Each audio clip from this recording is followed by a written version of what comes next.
Hello.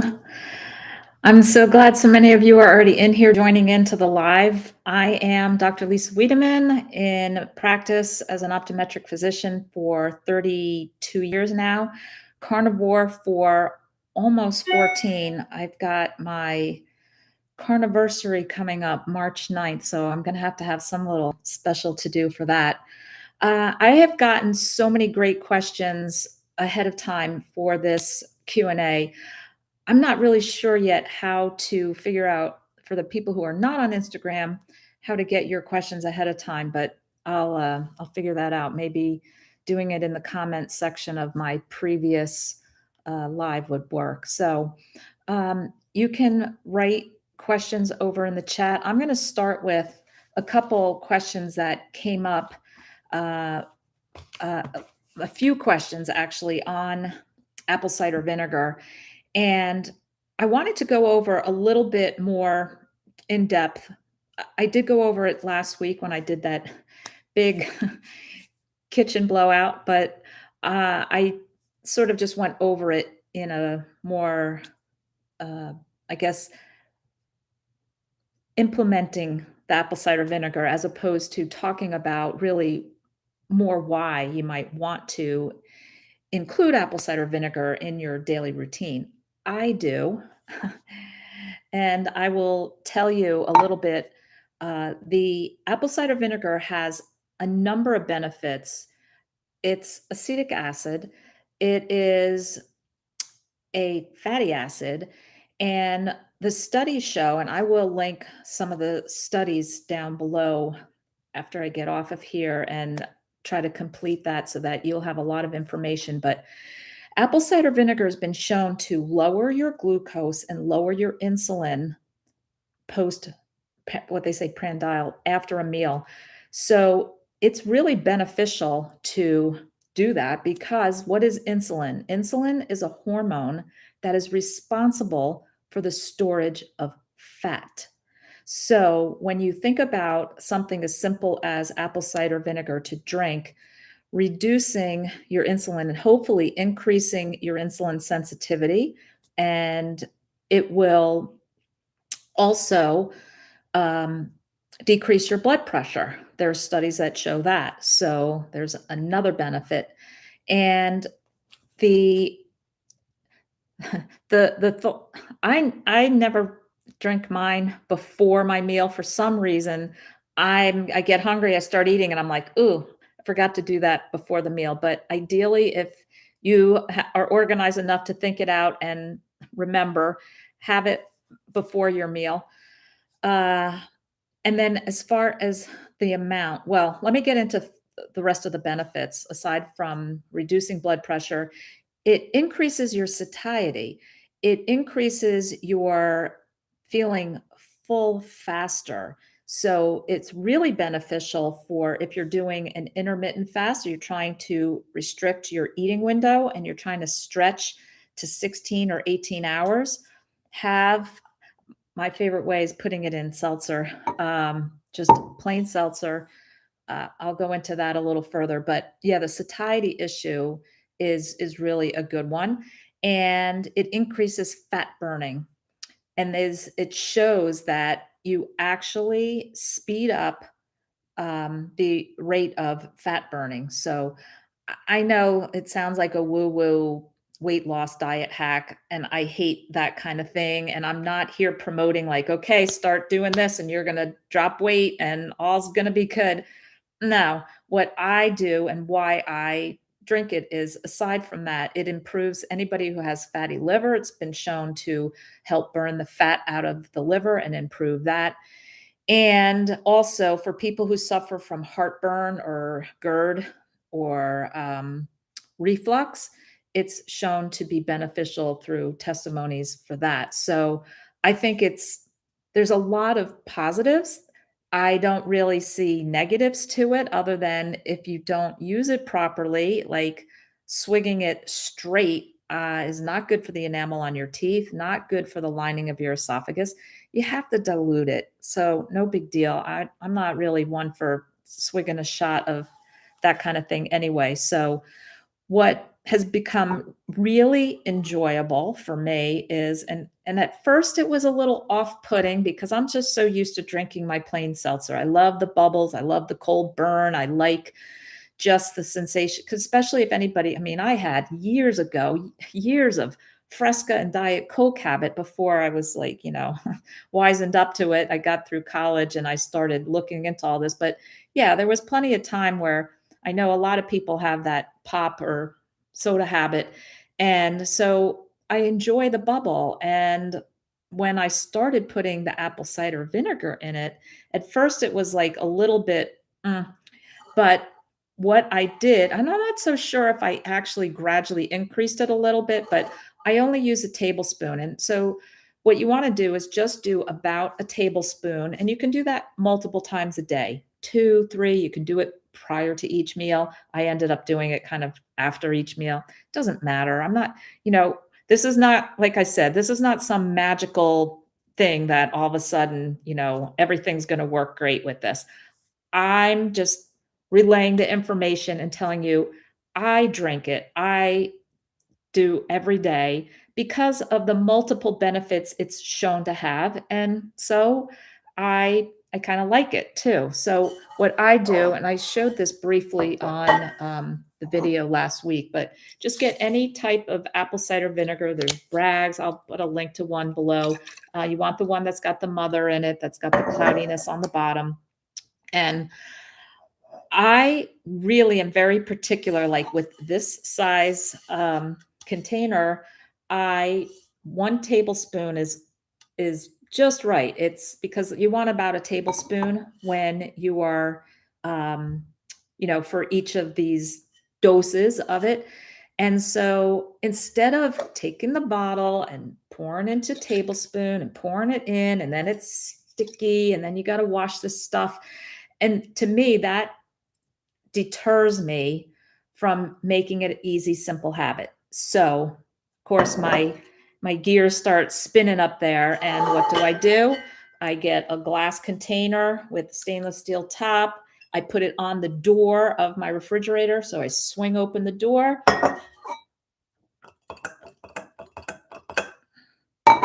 20 pumps. I do them really fast. 20 pumps equals 15 ml, 15 milliliter, and that's a tablespoon. And that's the amount that I know makes my drink actually now, like I said, it's really, really good. So that's just a quick, easy hint to try to incorporate that into your daily habit in an easy way. Honestly, if I had to take the thing and uncap it, and I know for me, I'd have to measure it because just glopping it in, it might be too much, too little, too sour, not enough. What am I doing here? And again, I like everything really simple or else I can't implement it into my lifestyle. So, and I have to say, um, yeah, it just gives it a twang of, think of like a Granny Smith flavored seltzer that you're drinking. And I actually really enjoy it now. And I remember watching Ben Bickman because he talks about the benefits with the insulin and the glucose. And I watched one of his lives, and he was actually saying the same thing I'm saying now, which is kind of funny, is that he really began to really enjoy having it in the seltzer. And like I do too. So, what else was I going to say about that? Oh, um, it doesn't break a fast either. So that's another benefit. So you can have it during an extended fast, a 36-hour, an intermittent fast. It does not break your fast. So that's a good benefit. And the thing with the mother and shaking it, I find I shake it good and hard, like my first time, like prior to my first meal, which is usually around, I don't know, 10, 11, 12. And it stays distributed for a while. Maybe the next day I can start to see the mother go down a little bit, but quick shake, and that's that. So I hope that was helpful. If some of you have not tried the apple cider vinegar, I think there's really enough evidence. And like I said, I'll link the studies at some point in the next 12 to 24 hours when I can get to doing this, but I will link that in the notes. Um, I was going to go to another question, and I really want to get to your questions over here in the chat too. But so type them over there. I had a couple people ask me about what I do as far as my water system in my house. I do not trust tap water, city water at all, ever, no way. So I have a reverse osmosis system. I was really careful because I listen a lot to Dr. Anthony J. I love listening to him. He's the guy that's wrote the Estrogeneration book and is big on educating everybody on toxins and estrogen disruptors. And so when he started talking about a reverse osmosis system, he was pointing out that, under the counter, under your sink, under the cabinet ones, most of them have a storage tank. Two problems with that. One, big and bulky, and it takes up so much room. And, we all have a lot of stuff under there that we need space for.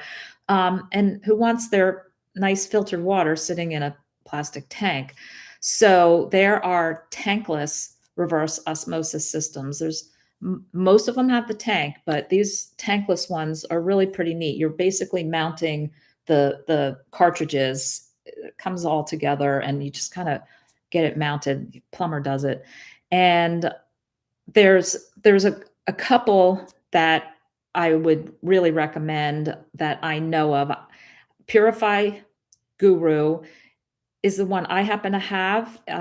It's, I'm going to say, maybe a little bit on the pricey side, but I haven't changed the filters yet. I actually have to look into that, make sure, but it comes with a TDS meter, total dissolved solids, so you can see if that's starting to go up, that your filters need to be changed. But there's another one. I'm going to put links in the notes. SimPure tankless UV reverse osmosis is another one that's an excellent system. And then also, for anybody who doesn't want to go through a bit of the time and the expense of the whole under counter thing, and then you get a spigot, you have a special spigot that your RO water comes out of. But there's a really, really good countertop one. And I know a lot of you might use the refrigerator ones, the Brita, or there's another one called Zero, or there's a Berkey filter. That's good.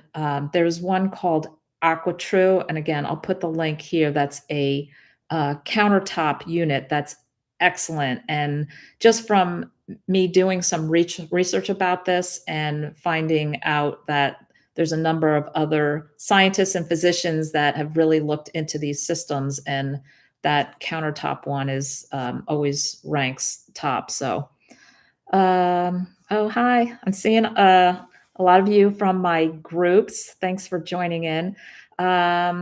My groups are ongoing. I have the March groups up. I have 3 that I host every week, that you can choose from the days and times that I have. And I'd love to have you and get to know you and answer pretty much face-to-face every week questions. And you get the camaraderie and the support and the accountability of everybody that's there. And then in between, we have a private WhatsApp chat, and everybody is there to help 24/7. And we share recipes and videos and podcasts that something came up of interest or questions that people have. And I'm always in there answering too. So I just think it's such a great way, especially for people who are struggling to um, that to understand that this is such an awesome way of life, but can't quite wrap your brain around actually implementing it, or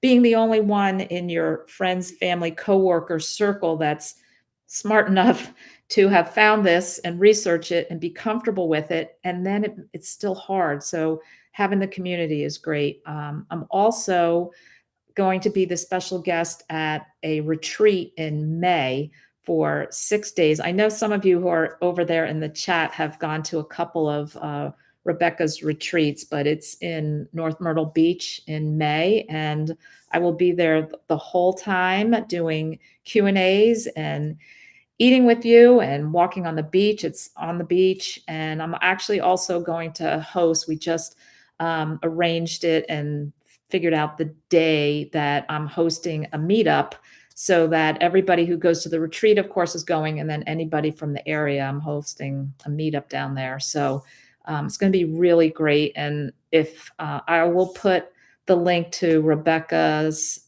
information for the retreat if anybody's interested. It's an amazing event. She brings in Billy Doe meats, and she and her husband cook, and it's just so awesome to be able to interact. It's like a big 10-bedroom home, pretty much on the beach. So that'd be great to, I'll even maybe do some cartwheels on the beach and have a little tutorial. That'd be fun.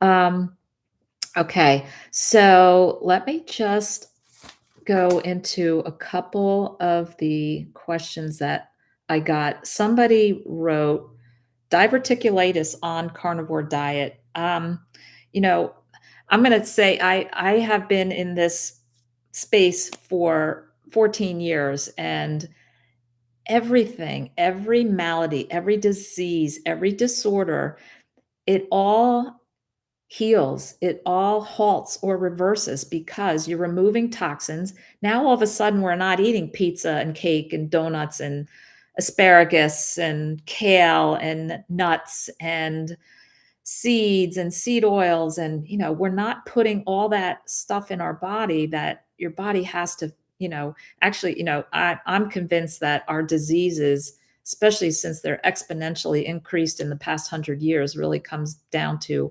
processed foods, seed oils, grains, and sugar. So, so Kathy David says she has the Aqua True and she loves it. Oh, great, Kathy. I'm glad that you have that testimony. I've heard that from a number of people. So I'm definitely, I'll put the link for that. Wow, we have somebody from Western Australia. Hi, Trish. Um, Oh, Cindy Vonk has made amazing friends through the groups. Yeah, that's the other thing. I mean, I kind of just flippantly say, yeah, it's support and camaraderie, but in reality, this has created a true bond of friends. And these people have flown out here to my New Jersey meetup that I host every July. Now, other people are hosting meetups and they're flying to meet each other. And it's just become true face-to-face friendships, not just internet friendships. And it's just been an amazing experience for a lot of people. So, how can a pure carnivore lose the last 10 pounds? Vanity weight, fasting, OMAD, calorie restriction. Yeah, that's a great, great, great question because I myself have been kind of toying with that whole issue because once menopause hit for me, what I had been doing all along sort of started to not work so well because I realized that my, metabolism changes, stress in your life changes, sleep patterns change. There's so many different factors, but that last 10 pounds, I'm gonna tell you, for me, has been all about, um, really coming to the reality of, yes, we need to eat less, and it's not eating less and starving, it's not depriving yourself and saying, "Well, now I gotta go hungry." Not that at all. For me, I'm realizing I can eat a lot less and be satiated still. I'm not going hungry. I'm just not overeating. I feel like I've got this volume eating thing where when I make burgers, I'm carnivore. I'm going to have 3 burgers. Well, you know what? One 5-ounce burger is probably all this little body needs. And it has come down to also playing around with. So, for, importantly, aside from the last vanity pounds, which that's a perfect term for it, the last bit of vanity weight, um, I've been really looking into this whole thing with fasting and doing possibly, and I talked about this before, but doing possibly a 36-hour every week. So Sunday night dinner, that's the last meal. Don't eat Monday. Tuesday morning is the next meal. So you just skip Monday. What do you do on Monday when you're not eating? You know what? It's a bit like a muscle that you're flexing after a while. It gets easier and easier. And what do you have?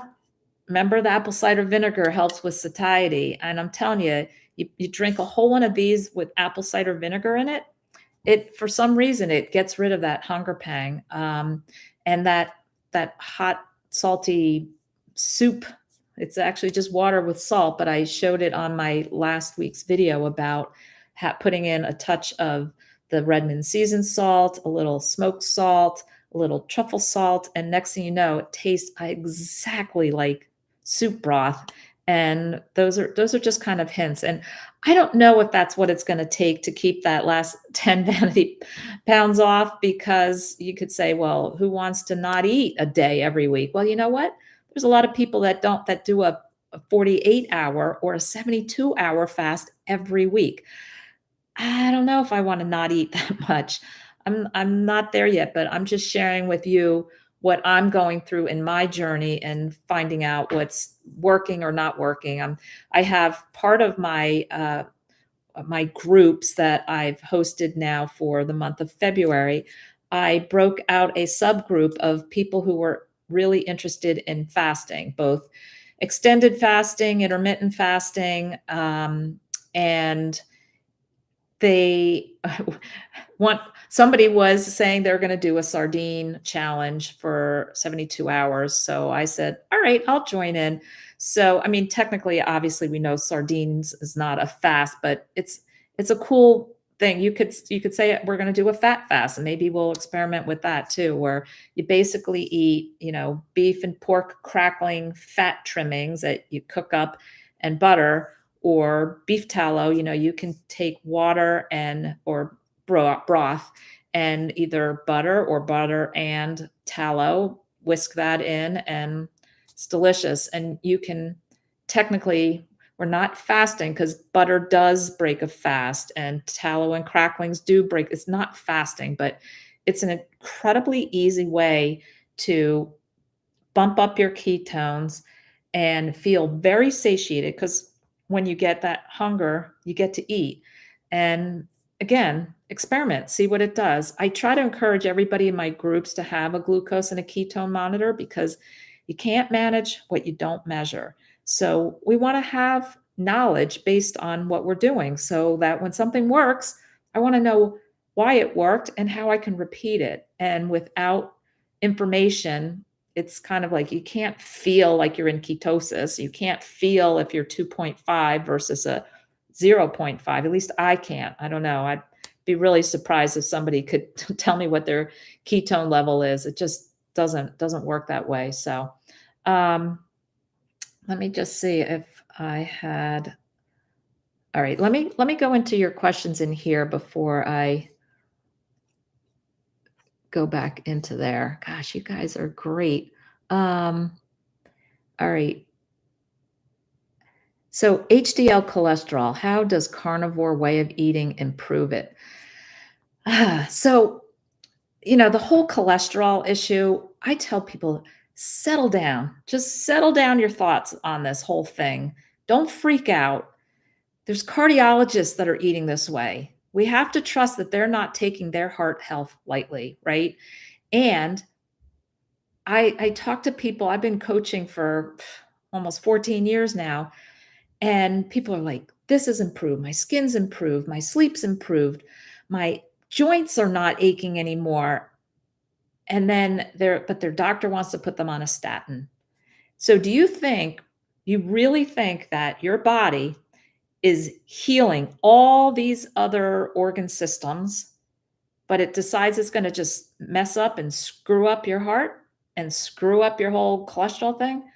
Forget about it. I didn't measure for a long time, because it was interesting when I was in the group with Charles Washington and we would talk about this, and it's like, you don't really care what your total cholesterol is. You really are looking at ratios And even then it's skewed. And then who's to say what is natural and normal for somebody eating this way? They're the natural, normal ancestral diet, right?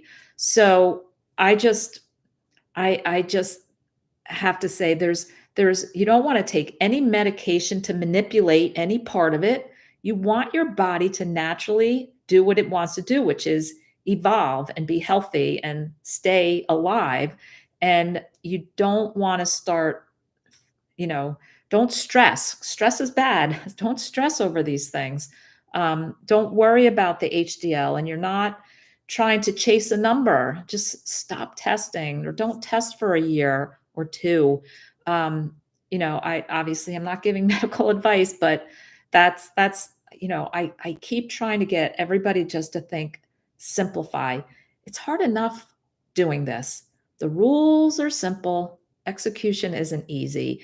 But once you get it and once you get on it and you start reaping the rewards of staying true to what you've learned to be the natural, healthy way of eating, and then you've got that under, now that's not so much what your struggle is, then a lot of times your struggle becomes fighting this blood work numbers or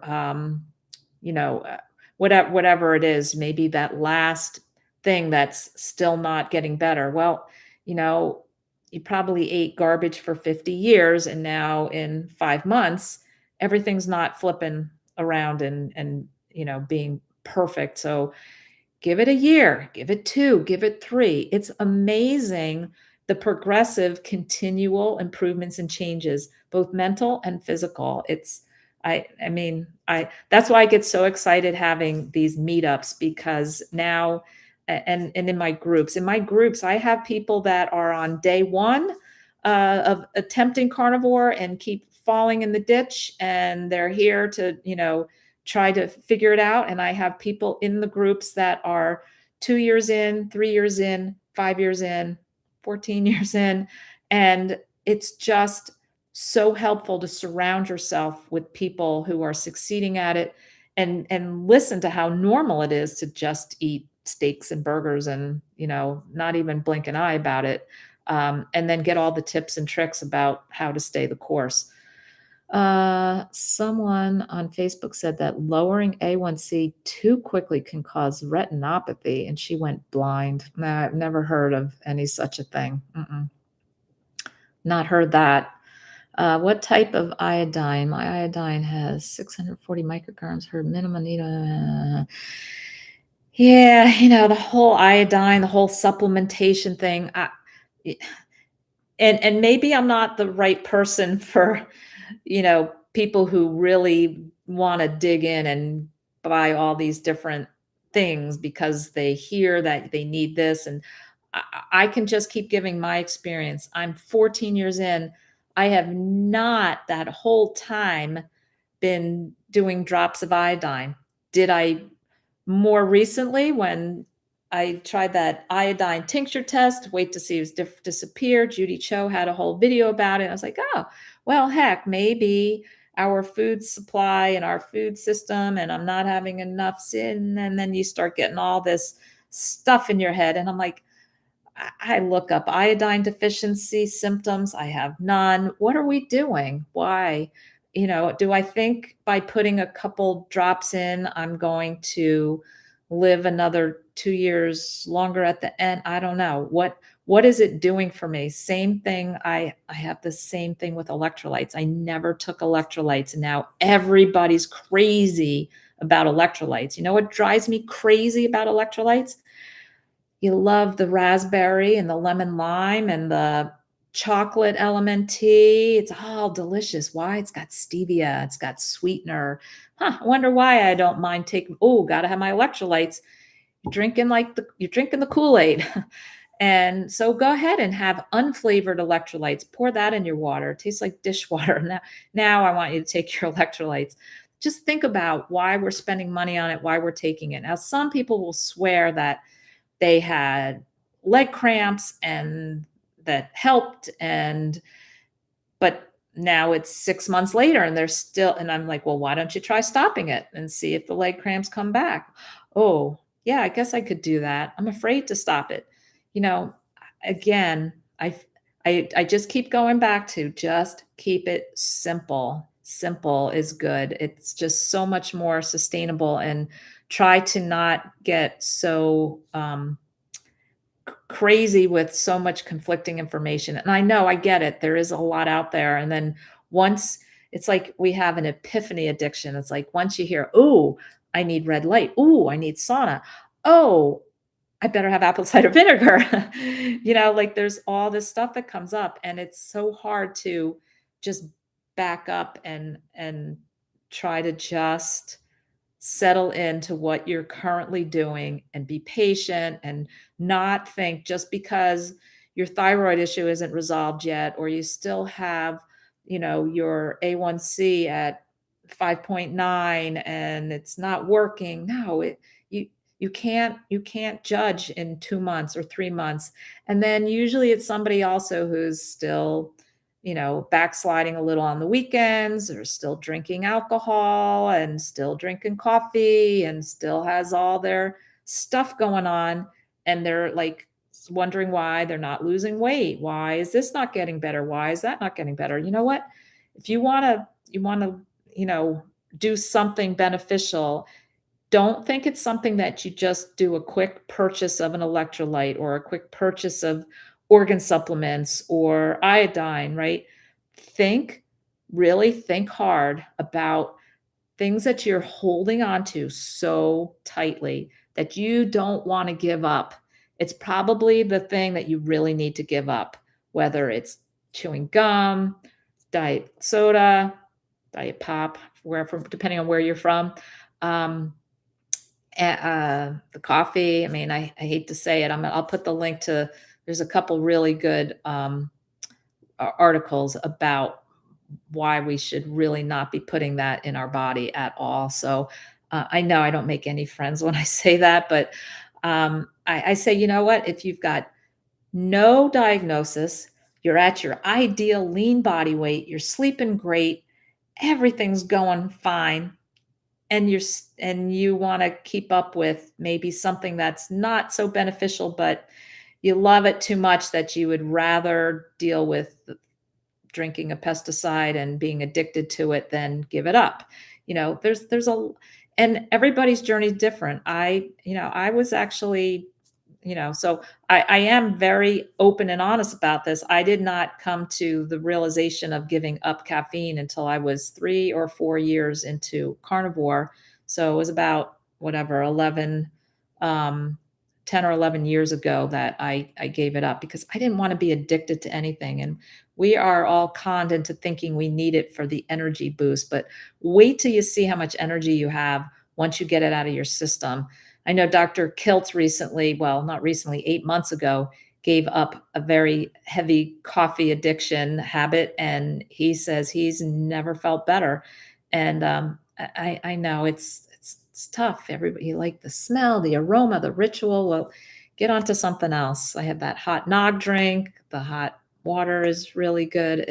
If you really are going down the path of wanting ideal health, you want healthy hair, teeth, eyes, skin, digestion. If you sleep, you want all that, get rid of all the toxins. So unfortunately, that includes alcohol and coffee. Even decaf coffee has caffeine in it. Tea is even worse than coffee. So I'm working on doing a whole video on it. I'm sure it won't get many likes and views, but I'm going to make it anyway because I just feel it's important that, um, so many people are so addicted to it and it's really so not healthy. Um, Thanks, Christina. She said, my groups are cozy and questions get answered. Hello from Toronto. Um, all right, let me pull down to the end because I know it's hard for me. Off coffee 29 days was easy. I used hot water and salt. Interesting, hot water and salt. Well, so I do a container of hot water and I just float a wedge of lemon in it and it tastes just like herbal tea. It's the most bizarre thing. I would think it's disgusting. I would never would have thought in a million years hot water would be a something that I actually look forward to, but it does. Tracy says plain electrolyte tastes like Long Island Sound. Yeah, I'm not a fan, and I just salt my food to taste, and that's it. I don't feel man running around had access to potassium and magnesium and needed to get this in to not have a cramp and to be balanced. And um, sometimes the hardest things to hear are what we need the most. Yeah. And and if nothing else, maybe I'm planting a seed. Speaking of seed, coffee is a seed. It's not a bean. It's not a coffee bean. It's a seed. Just like you know how we all want to avoid seeds and seed oils and nuts and seeds. Out they go. Think about it. You're roasting it, burning the seed, grinding it, pouring boiling water over it, and drinking. It really is not good for your microbiome. It is not good for your triglycerides. It boosts triglycerides, but again, I won't continue I won't harp on that in this thing. I've got questions to get to. I've beaten that dead horse now. Simple is best. If you have keto flu, then electrolytes help, but you may not need it every day. Um, yeah, I like I said, I kind of just I mean, there was no electrolytes when I came into this. We didn't use it at all. Oh, Jess says, "Please do. I'm addicted and love coffee, but videos like yours are exactly what people like you need." Yeah, I'm gonna tell you, if you have any interest in what I'm saying about coffee and how like 80% of the population, they want people addicted and meek and weak and to need a drug that they will potentially end up controlling. And you see how crazy people get.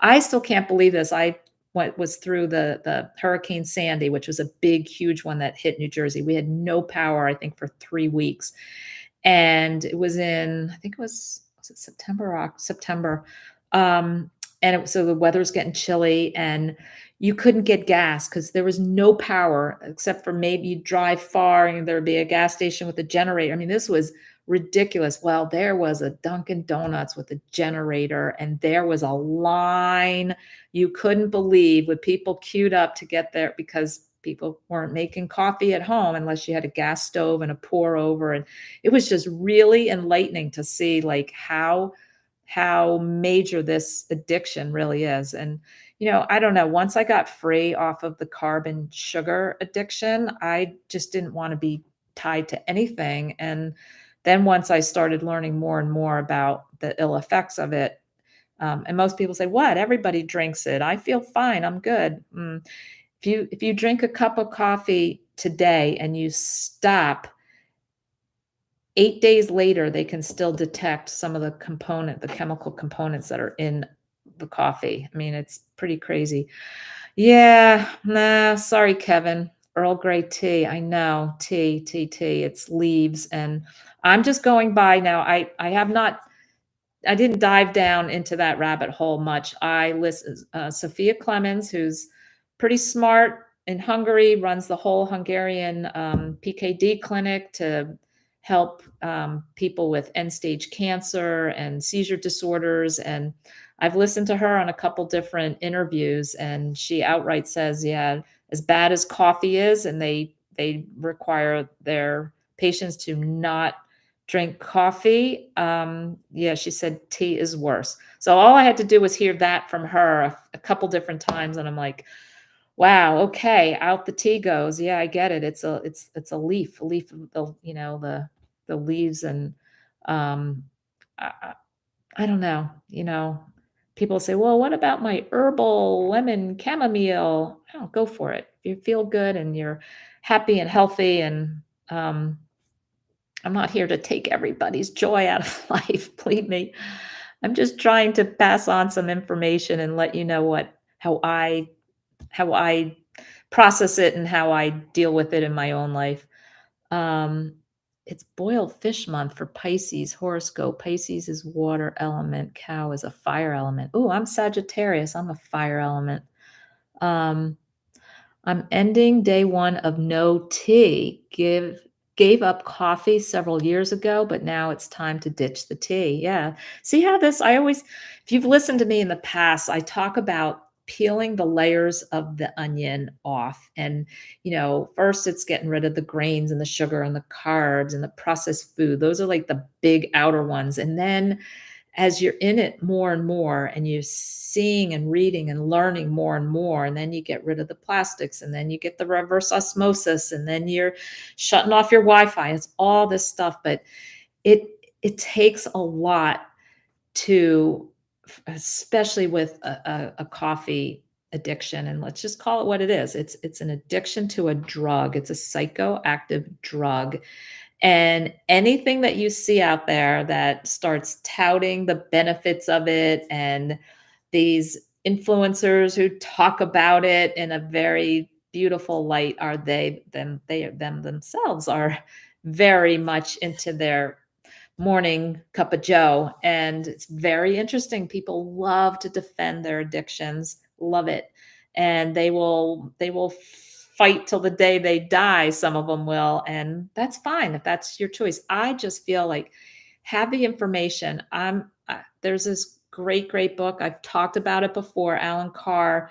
The audiobook is amazing. It's easy way to quit caffeine, and it's an hour and 50 minutes long, and I've had a number of people like literally toss their coffee maker in the trash the next day and feel free and happy.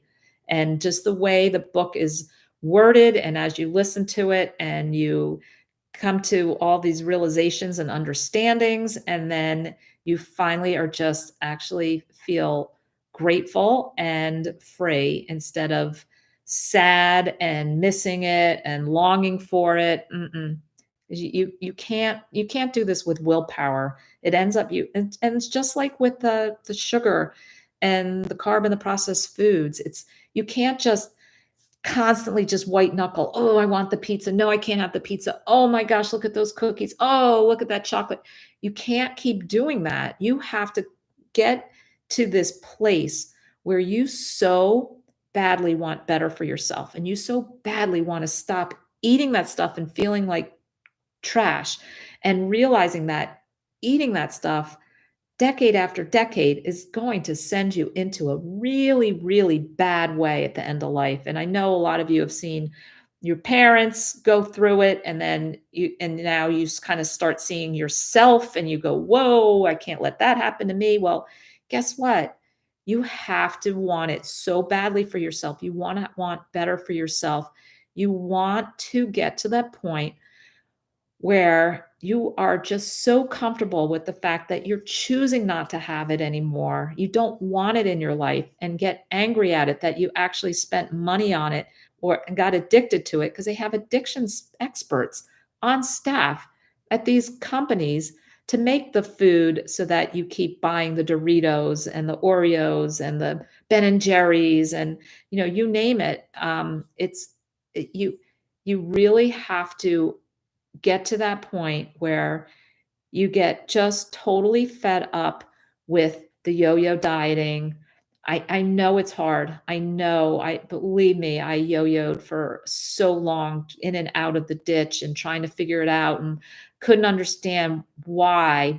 I know it's not good for me. Why do I keep going back to it? Why? Because it's addictive, and you have to abstain, and you have to get to that point where you draw the line.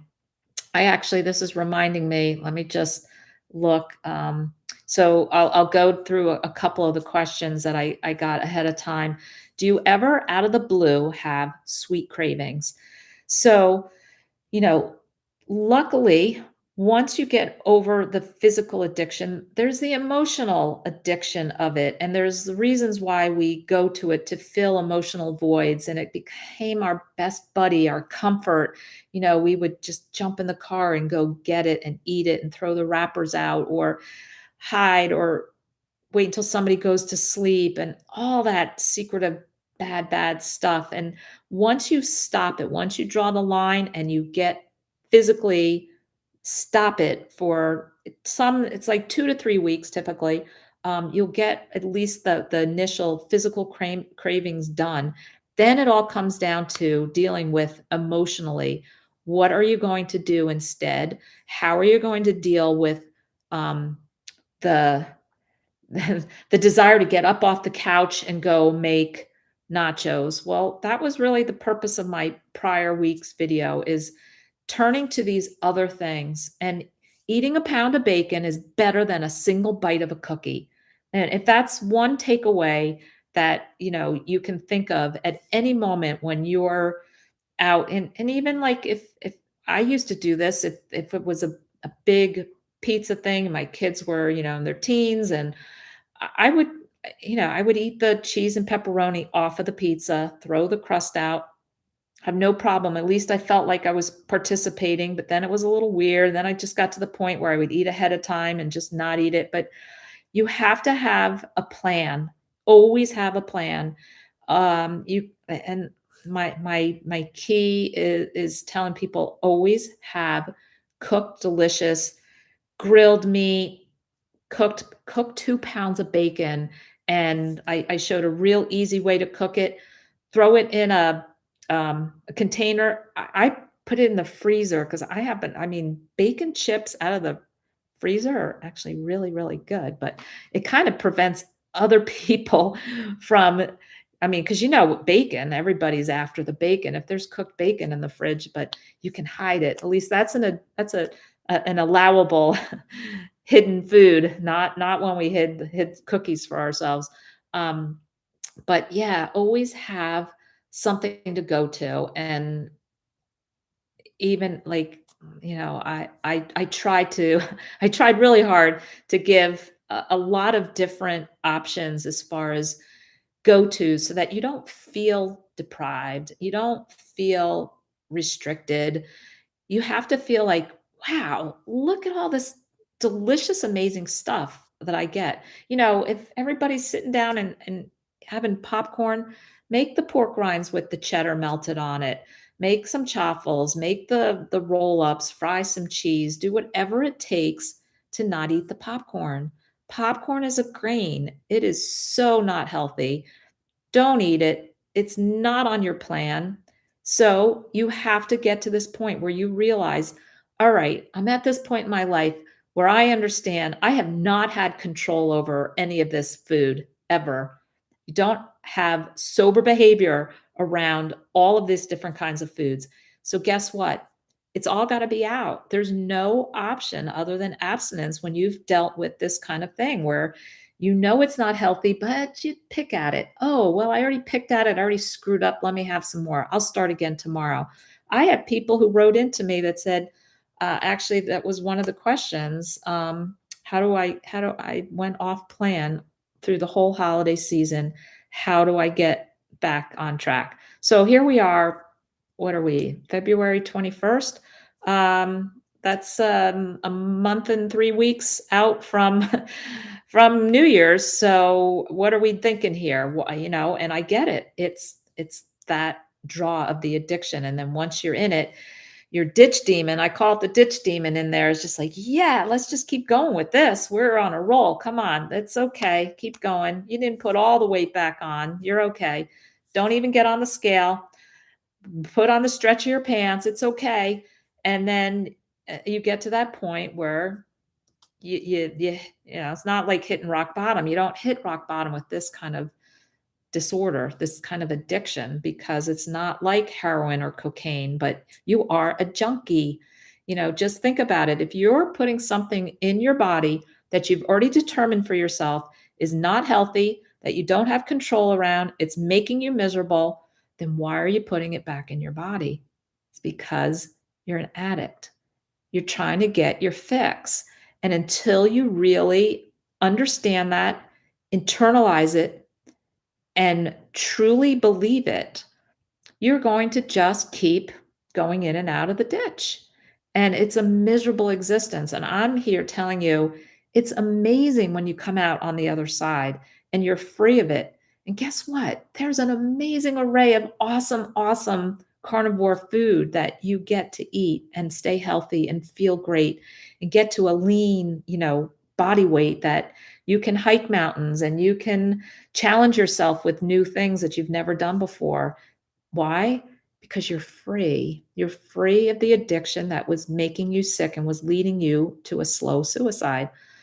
Oh boy, that was a long tangent I went on. I don't even remember what the question was. Um, let's see. Carnivore 13 months. Apparently, I'm slightly anemic. Eat lots of red meat. Any ideas? Huh. I don't know. I need to know a lot more about you. That's the one thing that's really tough with trying to do these questions because I really want to answer and I want to help you. But that's the kind of thing. Join into the group. I get to know so many details about you that I can talk with you, and then you'll be able to message me in between. And um, it's the only way to do it. Shelly says, "I love you. Your advice is spot on." Oh, thanks, Shelly. I've been watching your videos, very informative. Love your cooking. Started prep today, making butter bites tomorrow. Awesome. So, oh, you know what? I was gonna read. Let me see a couple of these questions. Oh, somebody wrote, "Why would I start feeling my heart pounding since going carnivore?" I'm gonna tell you, I remember specifically, and I don't know whether because this was so long ago now, and I didn't take notes. But I remember I did tennis like 3 times a week, and I was remembering I was on the court, and I do remember a little bit of a weird, I guess how you described it as a heart pounding. I don't even want to call it a palpitation. I don't know what the heck, but it was a strong feeling of a strong heartbeat or something. And I had that for maybe on and off for maybe 2 days. But anytime somebody brings that up, I'd like to tell you I had it. And again, nothing that we're eliminating and nothing that we are continuing to include is going to make your heart diseased, right? So it's little changes. Your body has to adjust to using ketones and burning fat and going to fat burning mode. And again, remember, you got to be patient. This stuff doesn't happen quickly. Um, did you have high ANA or any lab markers that went away? Um, no, for me, it was all about I really thought I was gonna end up dead. I thought I was going to kill myself. I was so severe. I never checked myself into any inpatient thing because it was so secretive, nobody knew about it, but I could not get out from under myself of this draw to keep binging on garbage, everything. And, so for me, it wasn't like, I guess I could say I was very fortunate. I didn't have a huge wake-up call with a horrible diagnosis but I know for sure, I'm gonna tell you over the next 3 to 5 years, through that long of a period of time, I kept noticing amazing differences and changes, both mental and physical that, I had not even realized how inflamed I was. And so it was, and I'm trying to think about like, I was 44 when I came to this. So yeah, I'm not sure. I don't think I had anything really wacky in I did have a ovarian cyst I developed that, was pretty bad, but I never that went away. I didn't have to have surgery. Um, Lisa, did the meat-only diet allow you to sleep without any issues? Um, yeah, so I I never really had a sleep problem back, when I changed to this way of eating. So, I can't answer to that. Although I can say for sure that fact that I was 10 years carnivore going into menopause was, in my opinion, huge, huge because I, you know, I really don't have much sleep issues at all. I don't have daily hot flashes. I mean, I think that, again, all of us, the longer you do this, the more consistent you stay and the more toxins you give up. Like if anybody's out there drinking alcohol Friday, Saturday, Sunday, every single week and drinking too much, hey, you got to realize that's it's it's an addiction. We're not going to say the term alcoholic, but it's an addiction, and there's sugars, especially if you're onto wine, and it's really, you got to think long and hard about what passes through your lips. Everything, you have to think about everything. Wanting to switch kids to carnivore diet. Any suggestions to make it smoother? Yeah, I mean, it depends how old they are as to how difficult or um, seamless your journey will be with that, because that's a big determining factor with their friends. Because I found my kids were already, I think, 10 and 12. Yeah, like 10 and 12, somewhere like that.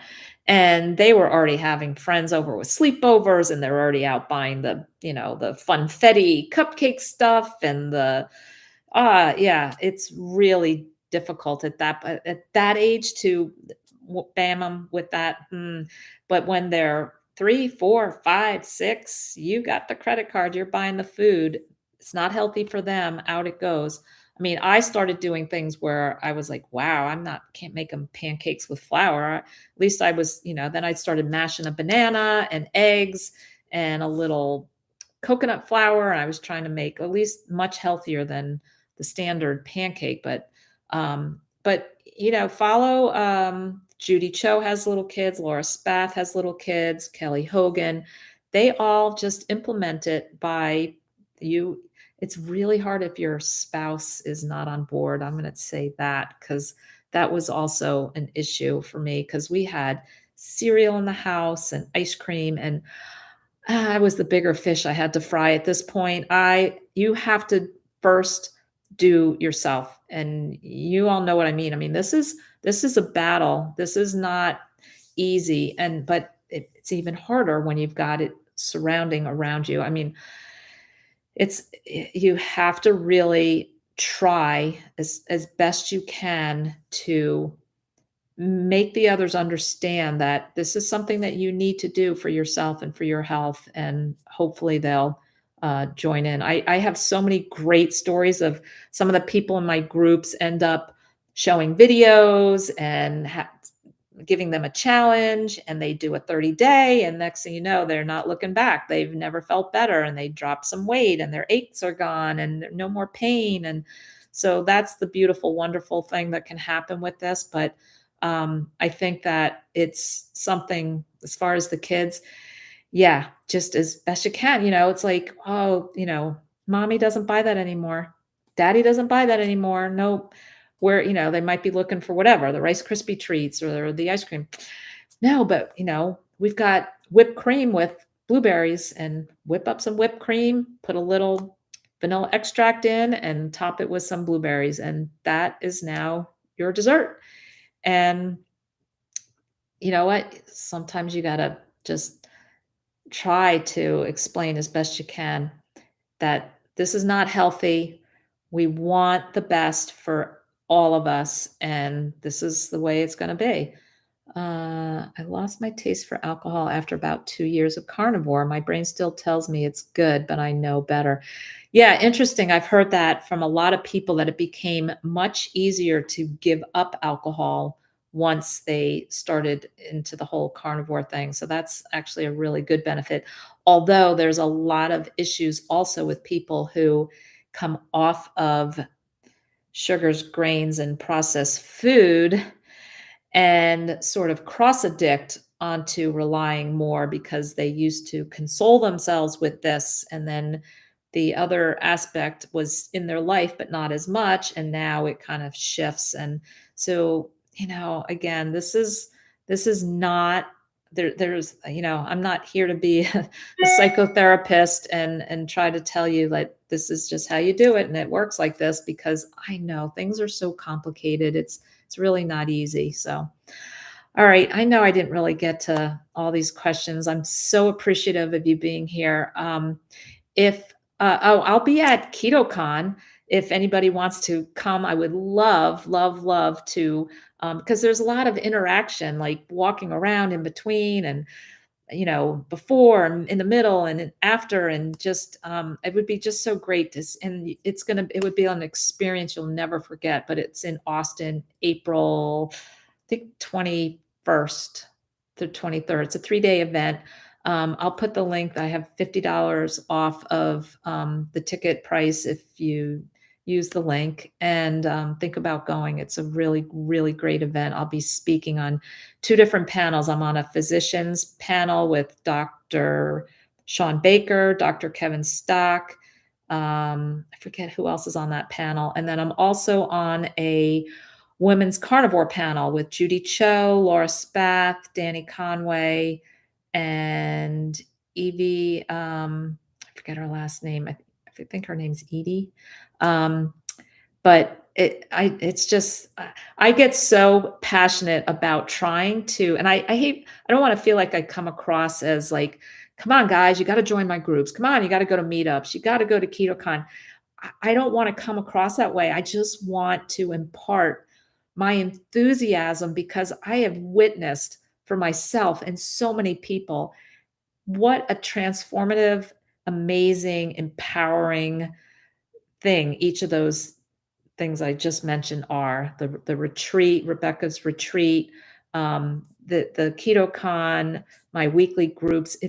It's becoming a community. It's feeling like you're part, because we all want to feel like we belong. And believe me, when I started carnivore and I was like a fish out of water, I'm like, all right, this is weird. I know nobody's doing this. Nobody's even keto.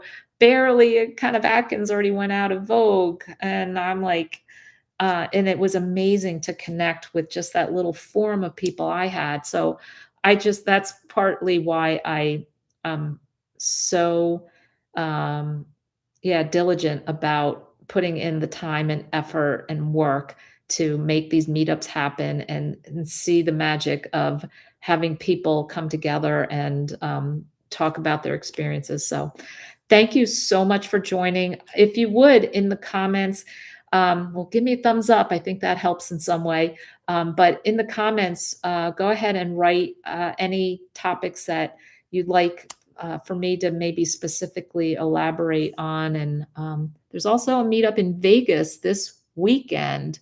If anyone's in the area, hiking at Red Rock and lots of delicious food.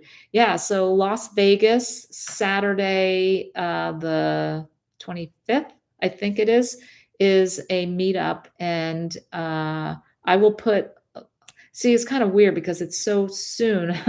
People probably already know if they live around Vegas. And if you don't, you better not be able to, it's kind of hard to get a ticket, but a plane ticket, I mean.